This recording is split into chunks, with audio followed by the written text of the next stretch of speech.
Por isso estamos aqui, para glorificar o nosso Deus. Amém, meus irmãos? É bom estarmos aqui. Eu queria convidar os irmãos para a gente fazer uma leitura muito breve na palavra do nosso Deus. Mateus capítulo 26, meus irmãos, é um texto bem conhecido, dos versos 69 até os 75. Mateus capítulo de número 26, do 69 até o 75. Os irmãos acharam? Vou começar lendo aqui. Ora, estava Pedro assentado fora do pátio, e aproximando-se uma criada lhe disse: também tu estavas com ele, ou com Jesus, o Galileu? Ele, porém, o negou diante de todos, dizendo: não sei o que dizes. E saindo para o alpendre, foi ele visto por outra criada, a qual disse aos que ali estavam: este também estava com Jesus, o Nazareno. E ele negou outra vez com juramento: não conheço tal homem. Logo depois, aproximando-se os que ali estavam, disseram a Pedro: verdadeiramente és também um deles, porque o teu modo de falar o denuncia.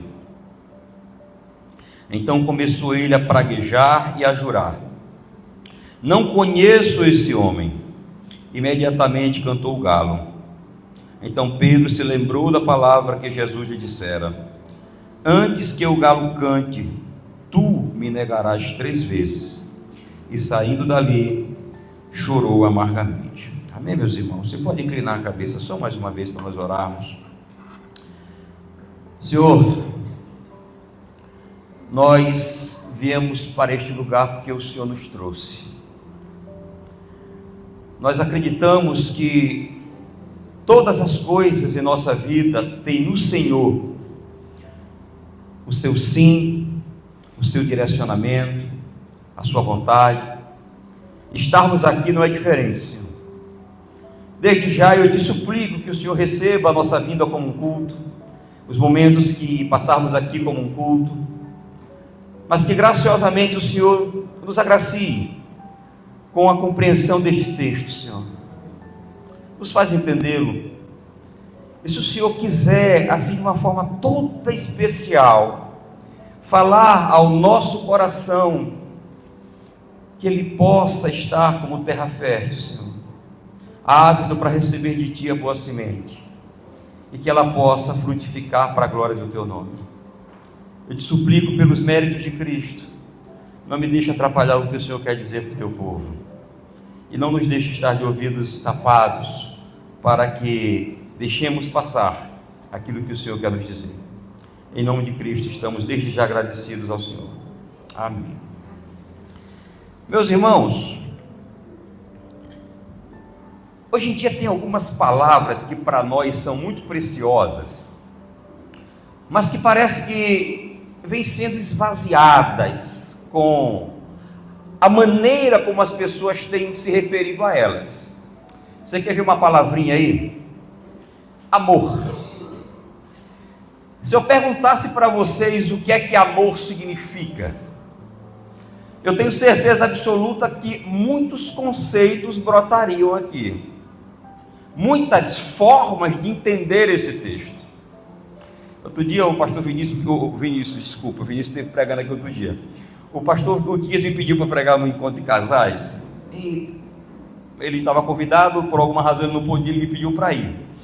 E quando o pastor me mandou a temática, eu fiquei numa crise, porque ele me deu, 1 Coríntios 13, me deu um tema. Primeiro que o tema estava um pouco distante do texto. Segundo que às vezes a gente passa desapercebidamente em 1 Coríntios, e pensa que Paulo, quando escreveu 1 Coríntios, estava pensando num casamento. Ele não estava pensando em casamento. 1 Coríntios nunca foi escrito para uma celebração de casamento, não que isso não possa ser feito. Mas se no nosso meio nós às vezes compreendemos equivocadamente alguns termos, imagine fora daqui, onde amor se tornou sinônimo de coisas que nós talvez sequer concordássemos. Mas é assim que tem sido. Uma outra palavrinha, e essa é a temática da minha fala hoje, é discipulado, ou ser discípulo. Ou desculpe, é a palavra seguidor. Discípulo é um outro tema que eu quero falar com os irmãos. É a palavra seguidor, que é exatamente o contraponto do que eu quero falar hoje. Para qualquer pessoa hoje, o termo seguidor está muito atrelado ao que a gente vê na nossa mão, não é? No nosso celular, nos nossos Instagrams da vida. E parece que a gente tem isso agora como uma palavra tão próxima da gente, que qualquer pessoa que a gente aperta agora vira alguém que a gente está seguindo, ou alguém que está seguindo a gente. Quando eu pensei em pensar nesse tema aqui, eu me lembrei de um livro do pastor Shed, que eu estava lendo para dar uma aula semana passada, e ele falou alguma coisa sobre isso, e eu queria compartilhar com os irmãos. Ele falou assim, ó: na antiguidade era diferente, estava relacionado ao discipulado. A ideia era de um aluno seguir um mestre ou pensador. Um sábio ou rabino atraía jovens adeptos que admiravam os seus heróis e ficavam convictos da veracidade das suas ideias. Estavam dispostos a serem moldados, tanto pelo seu pensamento, como pelas suas ações. Essa era a ideia de um seguidor na antiguidade.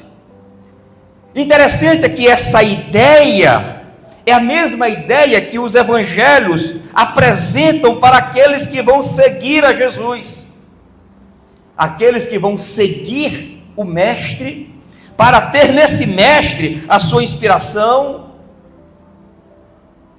e a sua maneira de viver. Interessante é que na grande comissão, essa é a ordem que foi dada: ide por todo mundo e fazei o quê? Fazei discípulos. Eu queria começar a minha fala hoje fazendo duas perguntas para os irmãos.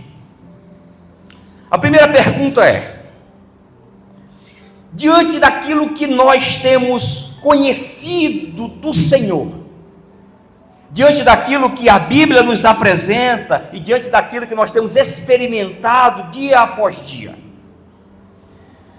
nós nos definiríamos de verdade como um discípulo de Jesus Cristo? Ou como um seguidor de Jesus Cristo? A segunda pergunta que eu queria fazer para os irmãos: diante desse cenário que a Bíblia nos apresenta, e diante desta pessoa que é Jesus Cristo, e diante dos testemunhos de fé que nós vivenciamos ao longo da história ou no dia a dia da nossa vida, o que é que nós temos como um parâmetro de ser um discípulo de fato de Jesus Cristo? Quando eu pensei nesse texto aqui, eu pensei exatamente em Pedro. Pedro é um personagem bem conhecido da gente, e é bem interessante pensar sobre Pedro e pensar a respeito do que é ser um discípulo de Jesus a partir do exemplo de Pedro. Eu poderia usar um outro exemplo, mas eu gostaria de pensar no exemplo de Pedro, de quem foi Pedro, de como Pedro foi sendo moldado ao longo da sua vida, e quais foram as marcas que diferenciavam este homem, para que hoje nós pudéssemos dar dele testemunho, e que podem ser marcas que de alguma maneira precisam ser por nós vividas, para que a gente possa se olhar diante do espelho e dizer: eu sou também um discípulo de Jesus Cristo. Eu vou fazer menção de alguns textos, os irmãos não precisam procurar na Bíblia, para que a gente não perca muito tempo. Eu não vou ler nem sequer os textos todos, eu vou apenas fazer menção, para que a gente se contextualize a respeito disso. Em primeiro lugar, Pedro não era ninguém especial. Pedro era um homem como nós, Pedro era um pescador, ou seja, Pedro era um homem comum. Só que João 1,35, a Bíblia diz que em algum momento, um dos irmãos de Pedro, chamado André, que era discípulo de João, se encontrou com este homem. E depois de André ter se encontrado com esse homem, levou para Pedro a informação de que o Messias havia chegado. Jesus agora se encontra com Pedro e de imediato já muda o seu nome. Tu não será mais chamado Simão, mas Cefas será o teu nome. Lucas capítulo 5, verso 1, vai falar a respeito da pesca maravilhosa. O dia em que Pedro é surpreendido por Jesus, com a orientação de lançar a sua rede, depois de uma noite inteira, sem resultado algum, e depois de jogar a rede, quando ele puxa aquela rede, ele se dá conta de que estava tão abarrotada de peixes, que eles mal podiam puxar dali. Pedro estava lá. Lucas capítulo 6, vai falar a respeito da escolha dos 12, e a Bíblia diz que Jesus havia passado a noite inteira em oração. Isso significa que Pedro é fruto de uma noite de oração, e ele está incluído no rol dos 12 discípulos, ou dos 12 apóstolos. Mateus 8,14 vai falar do momento em que Jesus chega na casa da sua sogra, e a encontra enferma, e a cura. Pedro estava lá vendo aquilo tudo.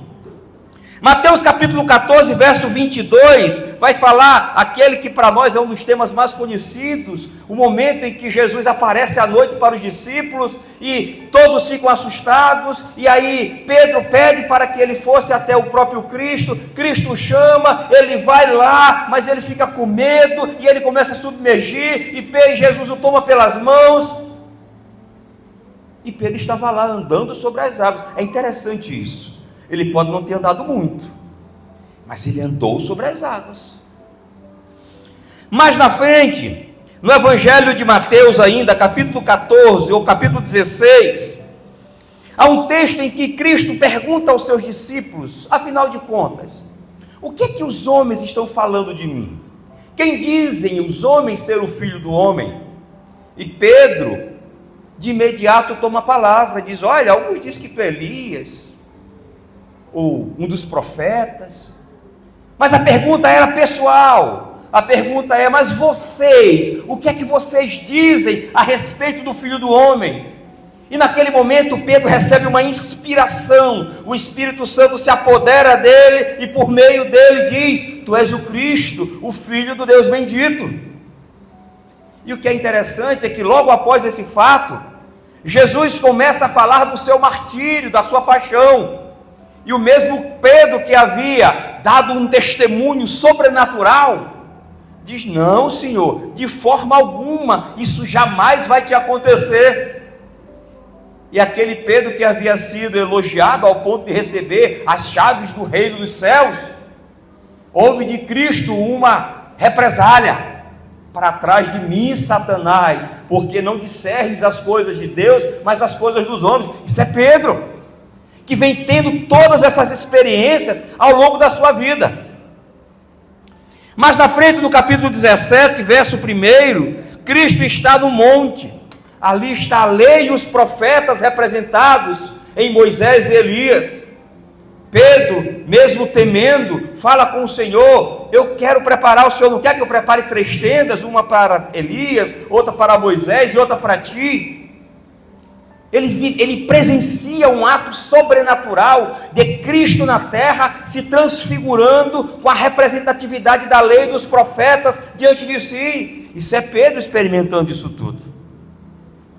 O verso 13 do capítulo do Evangelho de João, tem uma cena que eu acho bem interessante, que é quando Jesus chama os discípulos para lavar os pés. E mais uma vez Pedro diz: Senhor, de forma alguma. Você pode até lavar o deles, mas o meu não. Jesus disse: se eu não te lavar, tu não tens parte comigo. Na mesma hora, Pedro é impressionante: Senhor, não apenas os pés, mas pode lavar todo. Mas tem um fato no Evangelho de Mateus, capítulo 26, que Jesus está anunciando mais uma vez. tudo o que há de acontecer com ele, como seria o processo, como ele seria levado. E Pedro, no Evangelho de Mateus, capítulo 26, verso 31 a 35, faz algumas afirmações interessantes. Ele diz aqui, todos vós vos escandalizareis em mim. Isso é Jesus falando para eles. Pedro toma a palavra e diz, olha, ainda que todos se escandalizem, eu não. Eu jamais vou me escandalizar. Aí Jesus disse aqui, olha Pedro, antes que o galo cante, tu me negarás 3 vezes. Aí Pedro mais uma vez vai dizer, ainda que eu tenha que morrer contigo, eu não te negarei. Isso é Pedro. Pedro, um homem muito cheio de autoestima. Não sei se pelas experiências, não sei por tudo aquilo que ele vivenciou, aquele que ele pôde experimentar, mas ele era assim, a sua personalidade era assim.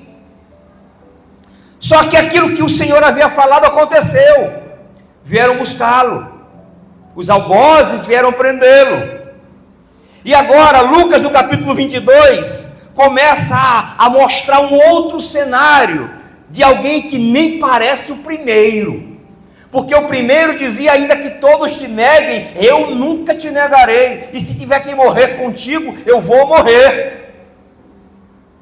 Mas Lucas agora, no capítulo 22, começa a dizer que, quando Jesus foi pego pelos seus algozes, enquanto ele ia sendo conduzido por aqueles homens, Lucas diz, no verso 54 do capítulo 22, e Pedro seguia de longe.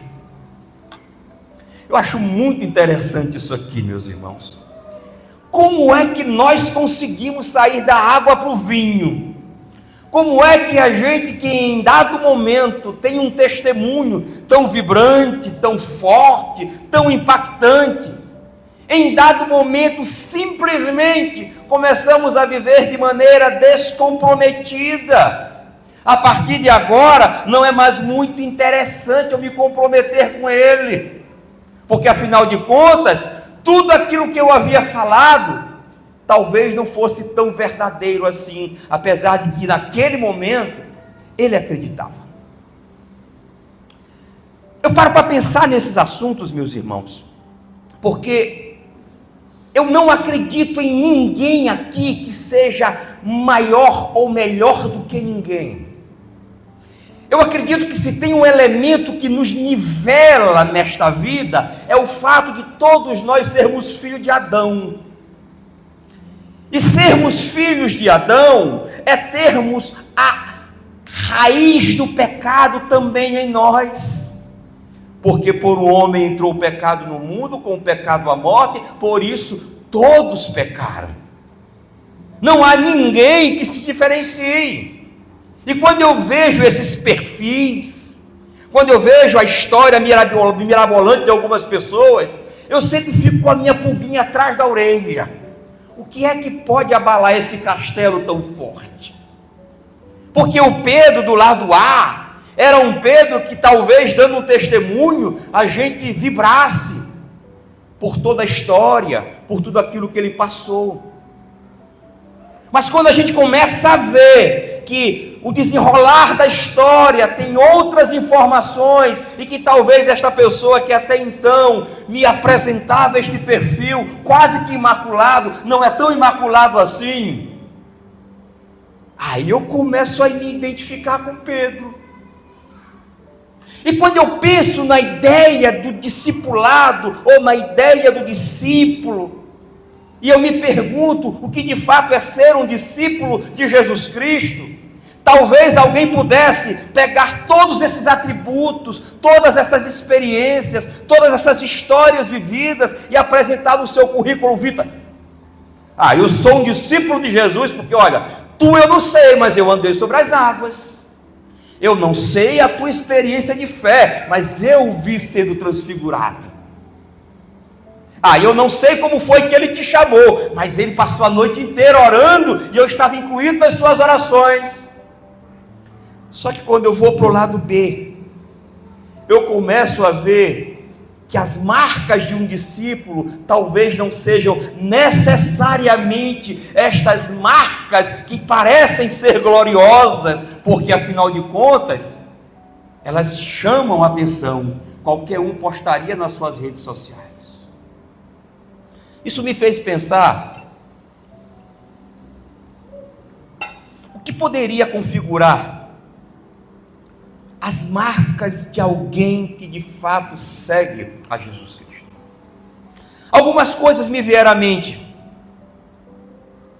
E a primeira coisa que me vem à mente depois de todos esses fatos é a certeza de que um verdadeiro discípulo de Jesus Cristo é alguém que, antes de se sentir forte e poderoso, é alguém que se reconhece como fraco e dependente. Meus irmãos, eu tenho certeza que a minha fala não empolgaria algumas plateias. Eu me converti há 25 anos atrás, mais ou menos. Quando eu me converti, aqui em São Luís tinham muitas cruzadas, muitos congressos. Foi a época da Conimad, foi a época do início do Impacto, muitos eventos de grande porte tinham aqui, e eu comecei a crescer na fé, idealizando aqueles eventos e aquelas pessoas que vinham para cá, como os parâmetros que eu queria alcançar. Eu achava bonito. A primeira vez que Marcos Feliciano veio aqui, eu estava no Sebrae. Quando Josué Erion veio aqui a primeira vez, eu estava no Sebrae. Esses pregadores que vinham para cá, Luiz Antônio Guimarães, eu estava no Sebrae vendo, eu ia nas cruzadas. Eu comecei a alimentar uma ideia de que um discípulo de Jesus Cristo é um discípulo que tem que se apresentar de maneira imponente, de maneira forte. O grande problema é que, de alguma forma, isso era complicado para mim, porque eu olhava no espelho e não era isso que eu via. Quando eu via no espelho, eu via o Laerte.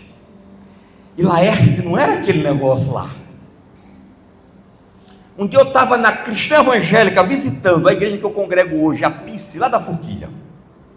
E nessa noite tinha um pregador de Fortaleza, um pastor, que quando começou a falar, e eu estava visitando esse dia lá, quando ele começou a falar, ele disse: meus irmãos, eu quase não vinha para cá hoje.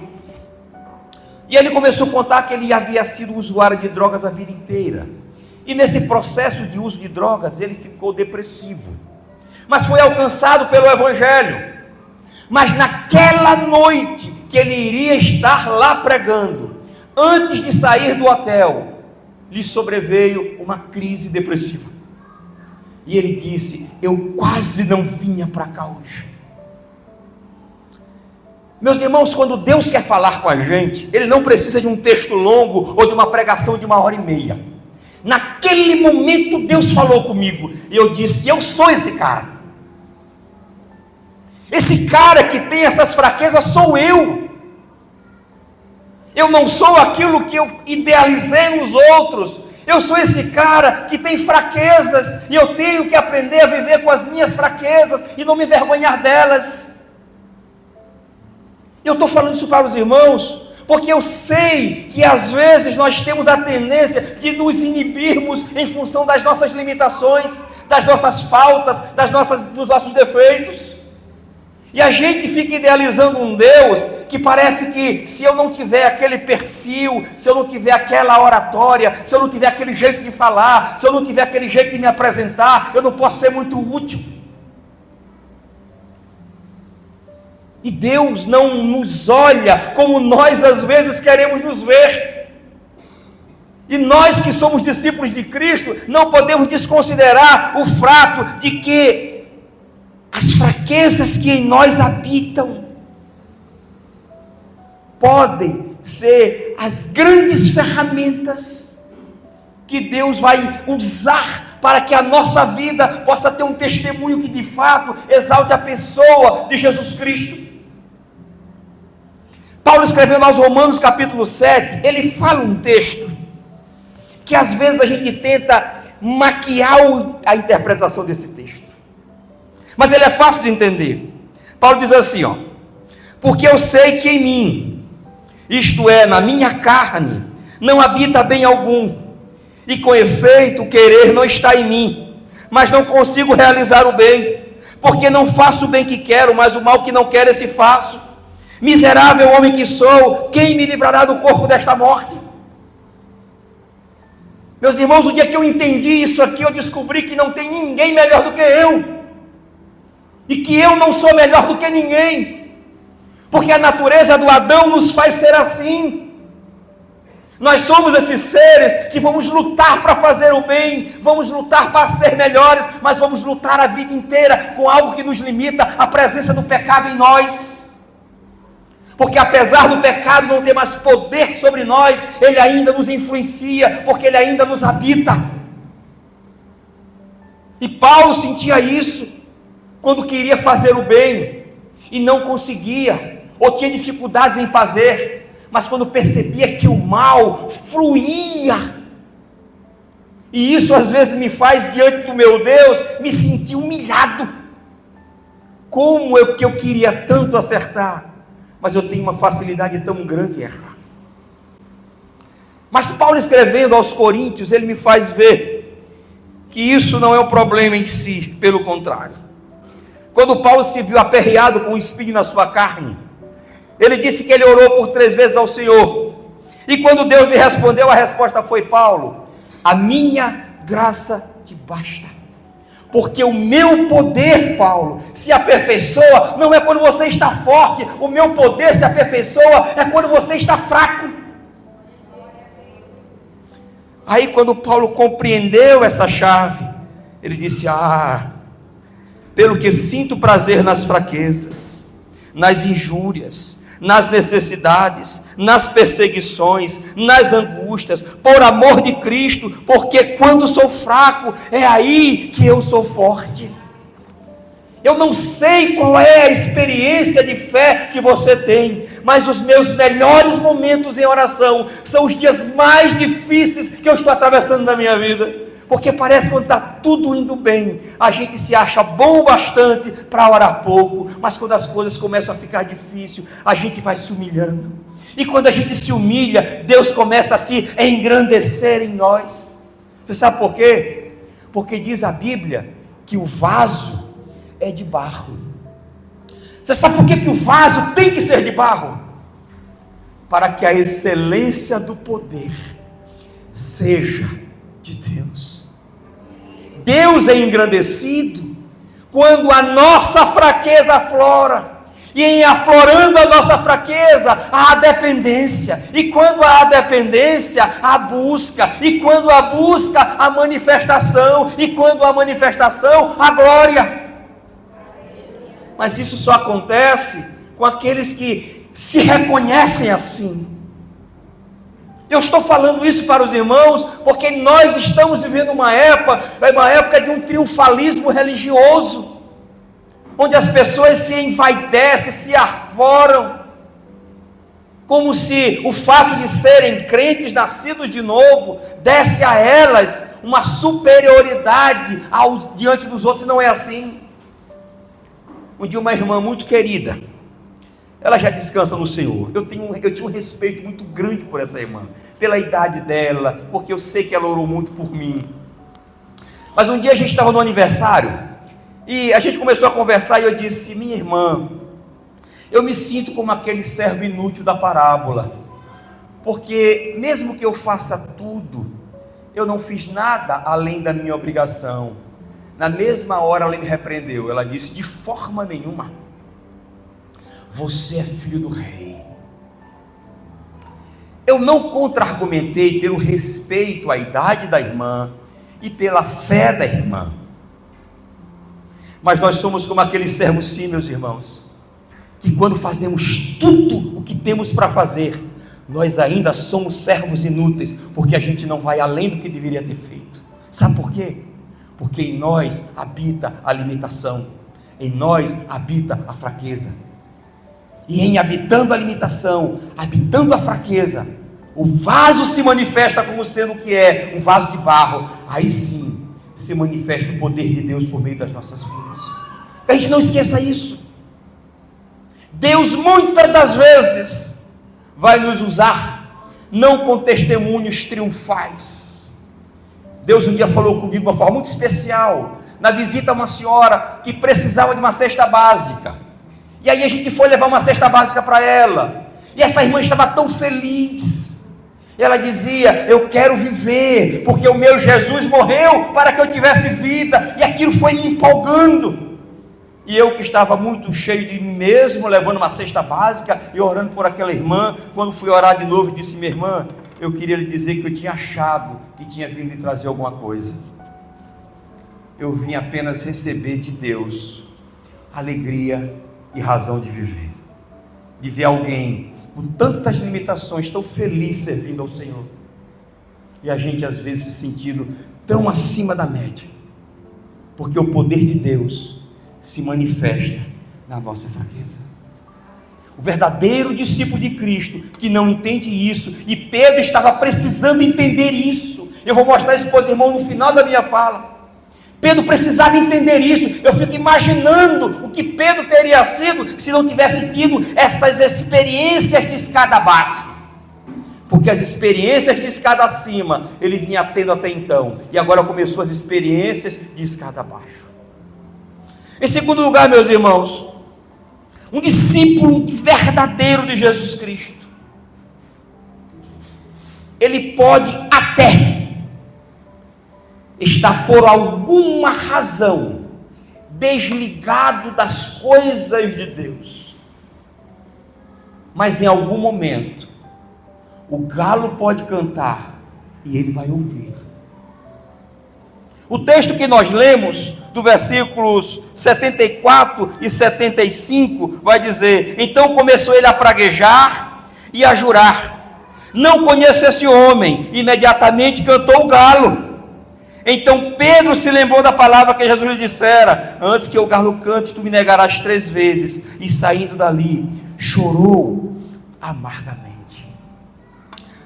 Na academia que eu estou tendo a obrigação de ir, que eu detesto ir para a academia, tem um rapaz, um moreno alto. Eu sempre vejo ele lá. Ele não me conhece, ou ele não me reconhece. Mas um dia eu estava numa igreja no Quatraque, e eu sentei, era uma manhã, e eu sentei atrás, e esse rapaz estava do meu lado, mas ele estava muito feliz, ele orava, ele falava em línguas estranhas, e eu vi aquilo tudo e eu achei muito bonito. Ponto, terminou bem aí.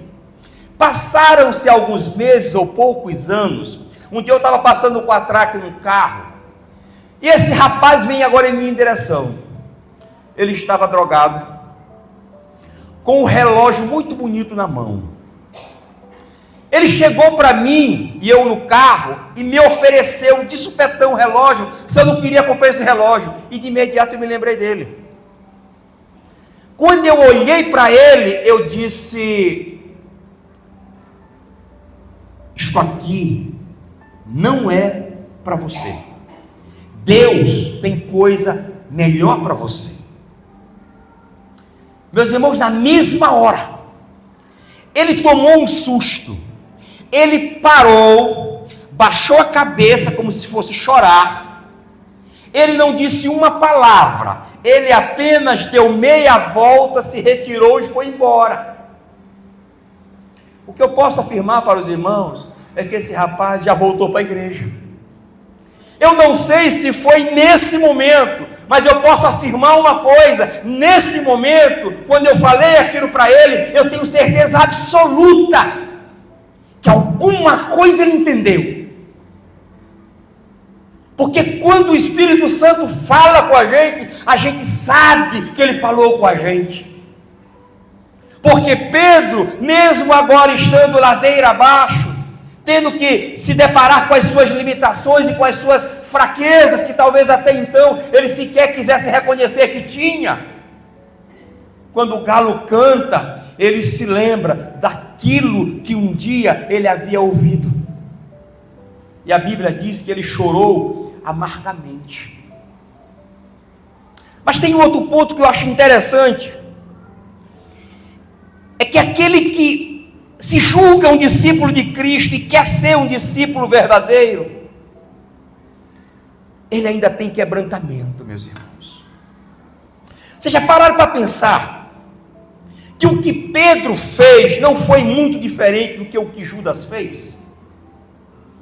Judas, por ambição, decide negociar o seu senhor por 30 moedas de prata.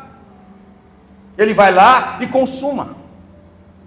Pedro, que até então declarava amores, simplesmente praguejou e disse: eu não conheço tal homem, eu não sei quem ele é. Sinceramente, meus irmãos, se nós fôssemos colocar numa balança, eu não sei se teria muita diferença, porque um nega por uma razão, mas outro também nega por outra razão. O certo é que os dois fizeram a mesma coisa, os dois negaram. Aquele que por 3 anos andou, os alimentou, os ensinou, e no momento de maior dificuldade do seu ministério, que é o momento da cruz, aqueles homens, por razões distintas, o abandonam, um por dinheiro e o outro por medo. Mas o certo é que fizeram a mesma coisa. Aqueles dois negaram. Só que a diferença de um para o outro é que quando Judas toma consciência do que faz, ele decide se enforcar. Ele sente remorso pelo que ele fez, mas não consegue expressar arrependimento pelo que ele fez. Mas Pedro é diferente. Pedro, quando ouve o galo cantar e aquilo lhe vem à memória, o texto diz que ele chorou de maneira amarga, ele chorou amargamente. Eu não sei qual é a relação que você tem com o pecado. Eu não sei como é que você se sente depois de fazer algo que você sabe que desagradou a Deus. Mas uma verdade eu posso extrair desse texto é de que o pecado faz parte da natureza. João diz que se nós dissermos que não temos pecado, fazemos ele mentiroso, porque a natureza do pecado está em nós. A diferença é que para nós que queremos e nos julgamos como discípulos de Jesus, o pecado é algo que nos incomoda. Quantas vezes a gente chega em casa, depois de ter feito algo que nós reprovamos, e a gente coloca o nosso joelhinho no chão, e o coração está pesado. E se isso não está acontecendo, por favor, reconsidere alguma coisa, porque alguma coisa não está certa. Porque um discípulo de Jesus Cristo, ele não está isento de cometer erros, mas ele não pode ter nos erros prazer.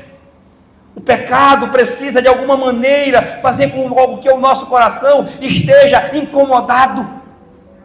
É inadmissível cometermos erros contra Deus, pecarmos contra a sua santidade, e isso não nos incomodar, isso não nos fazer sentirmos mal.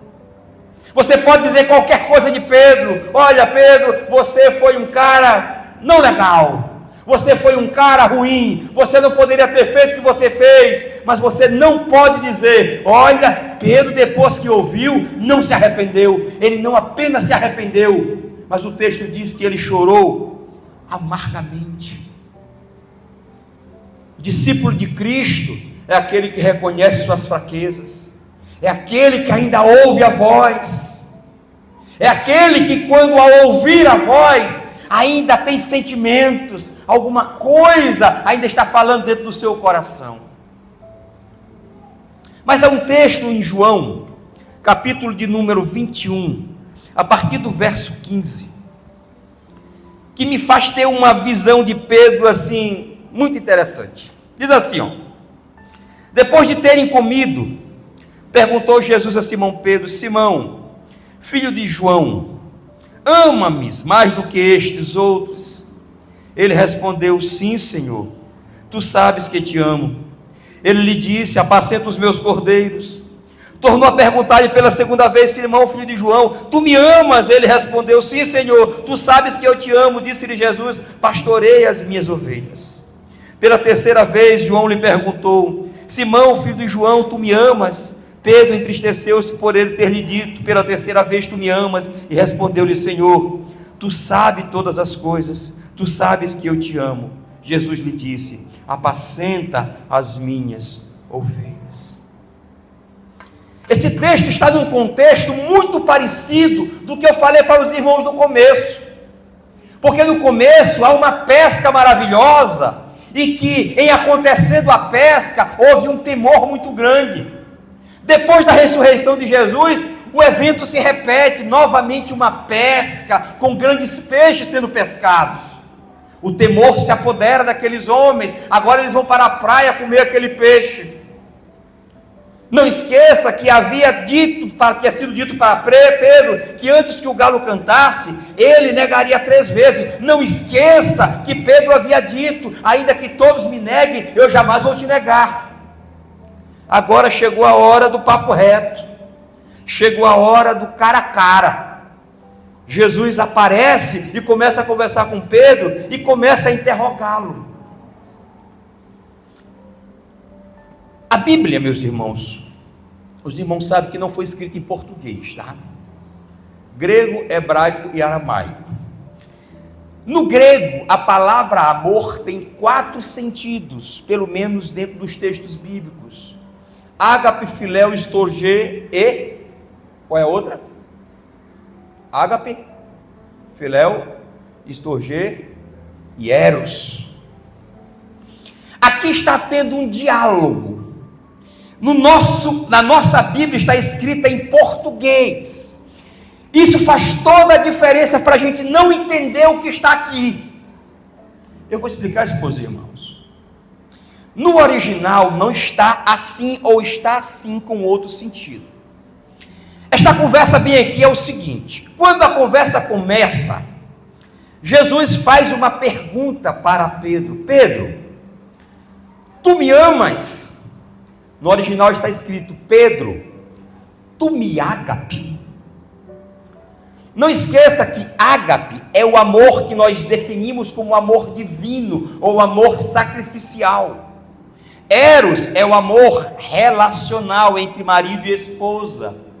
Estorgê é o amor familiar, e filéu é o amor que nós temos entre amigos. Nesta conversa aqui, Jesus está perguntando para Pedro: Pedro, tu que falou que não me negaria, que estaria disposto a morrer por mim, Pedro, tu me ágapes, Pedro?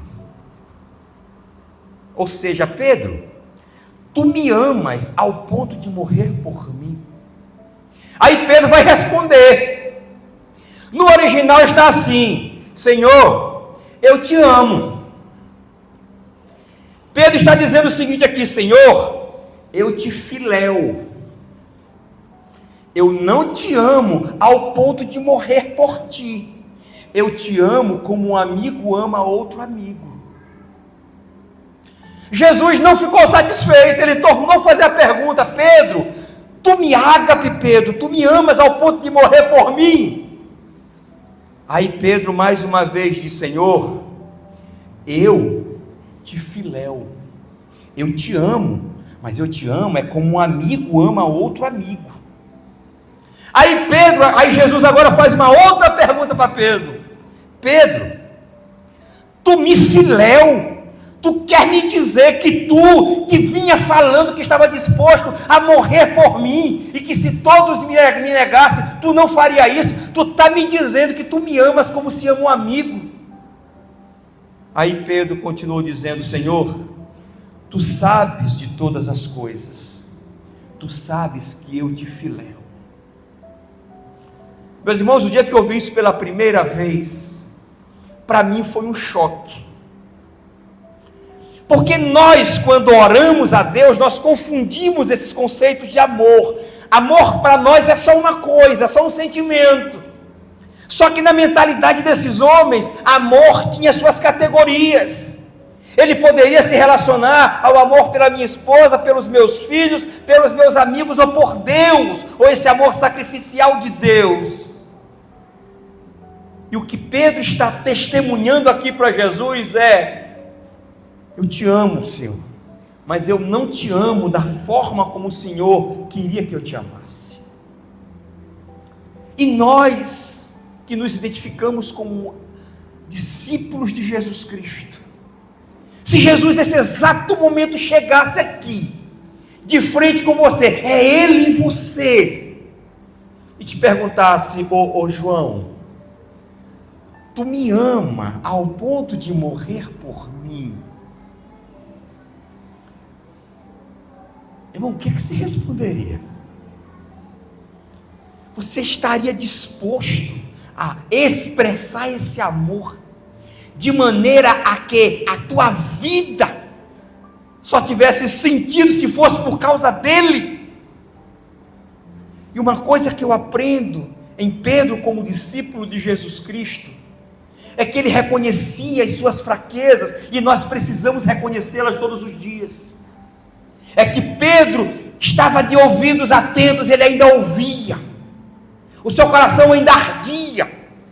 Mas Pedro tinha uma característica que eu quero ter em minha vida, é que é a sinceridade. Pedro não dissimulava. Pedro dizia aquilo, o que de fato ele sentia. Você já parou agora para pensar como é que você faz suas orações? Já parou para pensar que nós nas orações, nós somos artistas demais, meus irmãos? Nós somos artistas. Nós criamos expressões, nós criamos palavras, nós criamos enredo. E eu fico imaginando, quando nós fazemos essas declarações: Senhor, eu te amo. E quando é um momento de confrontação pessoal, o próprio Senhor se apresenta a nós e me pergunta: ô meu filho, você me ama mesmo ao ponto de morrer por mim? O que é que nós diríamos para ele? Pedro, como um bom discípulo de Jesus, tinha a sinceridade como uma marca que lhe acompanhava. E o que eu acho interessante na história de Pedro, como discípulo de Jesus, é que mesmo Pedro sendo quem era, agindo como agia, e tendo as experiências que teve, para o bem ou para o mal, Jesus decide dar a ele uma nova oportunidade. Porque se tem uma coisa que precisa prevalecer na nossa relação com Deus, é a nossa compreensão de quem é Deus, a compreensão de quem somos nós, e do que é que Deus quer com a gente, e a maneira como nós nos comportamos diante disso. Meus irmãos, eu sempre gosto de pensar no Evangelho, não da porta para dentro, eu gosto de pensar no Evangelho dessa porta para fora. Em todos os lugares que eu prego, eu faço menção dessas expressões, porque daqui a pouco este culto vai acabar, a gente acabou de cantar, a gente está ouvindo uma fala, e daqui a pouco a gente vai botar o pé daqui para fora e vai viver. A questão é: você é um seguidor de Jesus ou você é um discípulo de Jesus? Você é um discípulo de Jesus, mas qual é o nível desse discipulado dele na sua vida? Como é que é esse relacionamento? Como é que você se enxerga? Eu, depois de ver todos esses textos, meus irmãos, passei a olhar para mim como sendo aquele que reconhece que tem em si a semente do velho Adão, mas que reconhece que em Deus há graça abundante.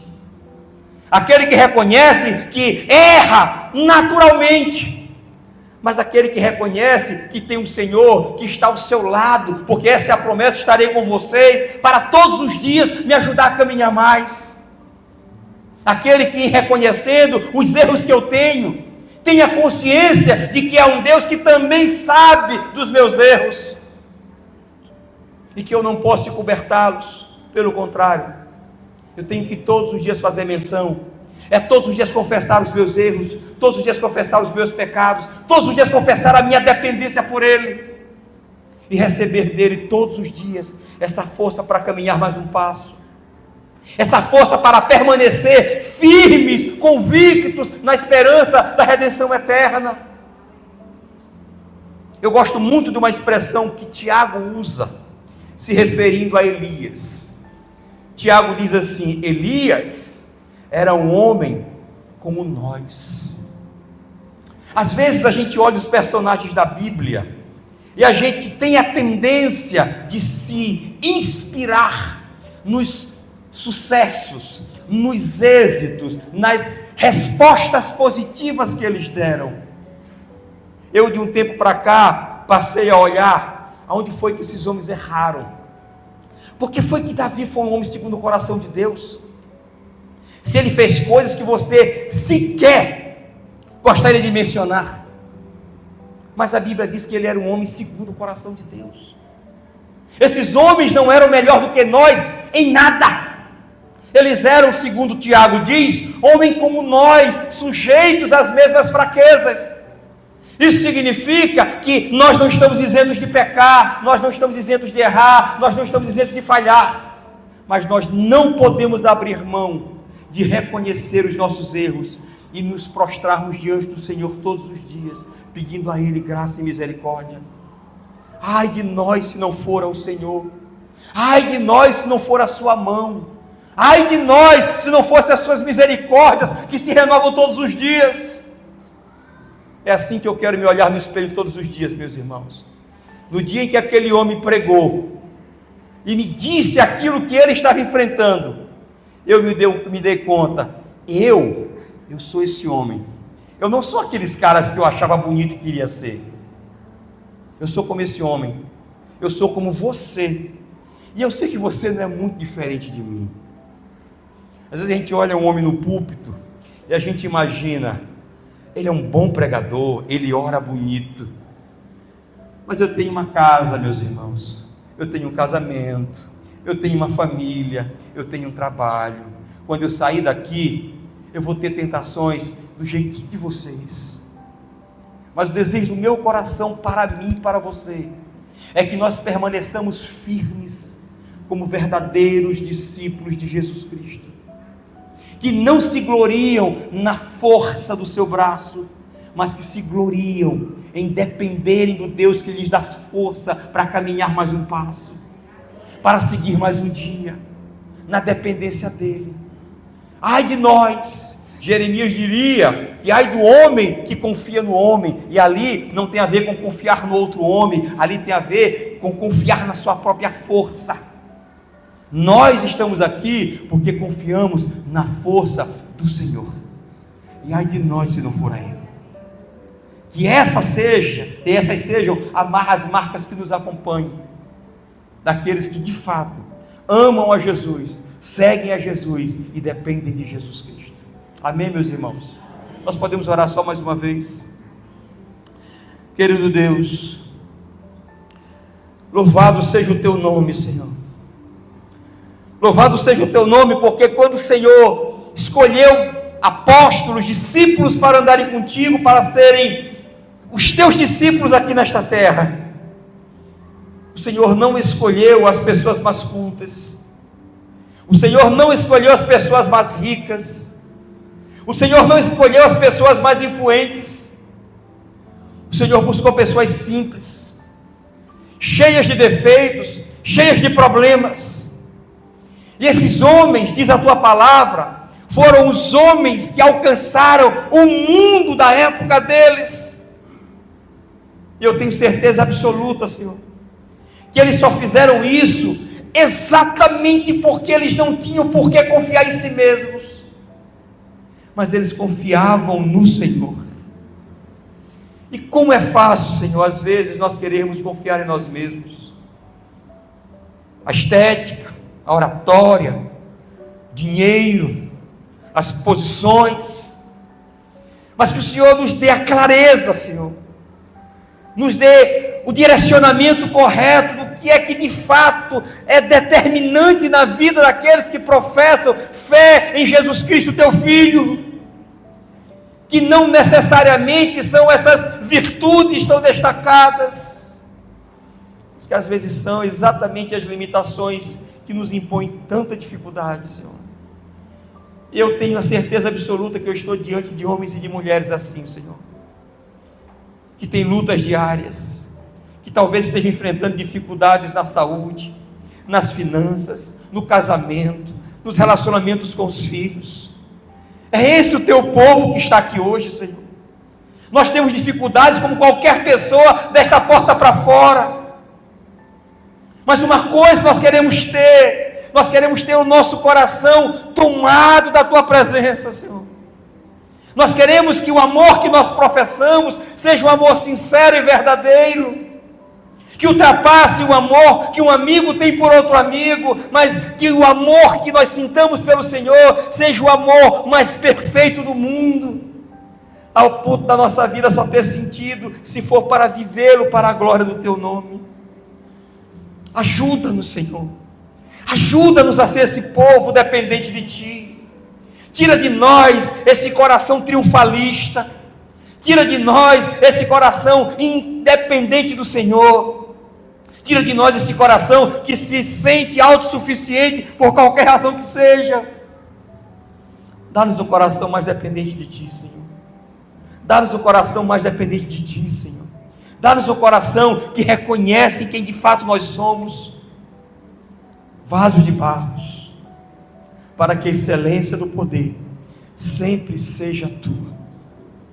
Que a excelência do poder sempre seja tua. Tira de nós o orgulho, tira de nós a soberba, tira de nós a arrogância, concede-nos dependência, Senhor. Concede-nos dependência de ti, para que aí sim possamos desfrutar da tua real presença em nós.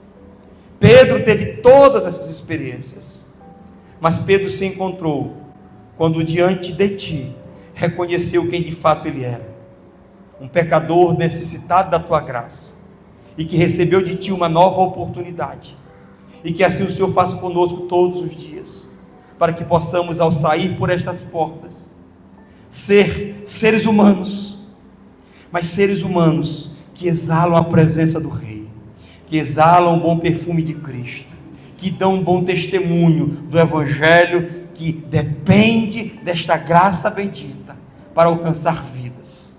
Muito obrigado por tudo, Senhor. Tu és bom, louvado seja o teu nome. Em nome de Cristo, te oramos agradecidos por tudo. Amém.